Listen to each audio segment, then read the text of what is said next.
How to fix Handelsbanken App not working. Let's get started. Solution 1. Update the app to its latest version. For that, launch your Play Store or App Store. Now at the very top, you're going to see the search box. Over there, type in the app name, Handelsbanken, and then search for it. With that, app will appear. After app appears, at the right corner of it, you're going to find the option of Open or Update. If you find the option of Update over here, just click on it and update the app to its latest version. Then you can check whether your problem has been solved or not. Solution 2. Clear cache for the app. For that, launch your settings.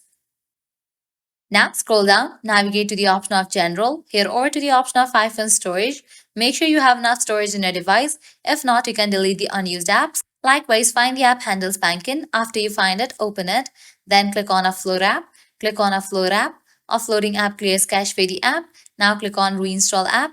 Once completion of reinstallation process, you can check whether your problem has been solved or not. If these two solutions doesn't work for you, what you can do is apply solution 3. That is only to completely delete this app from a device and reinstall it. For that, click on the option of Delete app. Click on Delete app. With that, you just deleted this app from a device. Now you can close this, launch your App Store or Play Store, search for the app Handelsbanken. After app appears, install it. By following these solutions, your problem will be fixed. So this is how you can easily fix Handelsbanken app not working. At the end, if you guys find this video helpful, don't forget to like, share, and subscribe to our channel. Thanks for watching.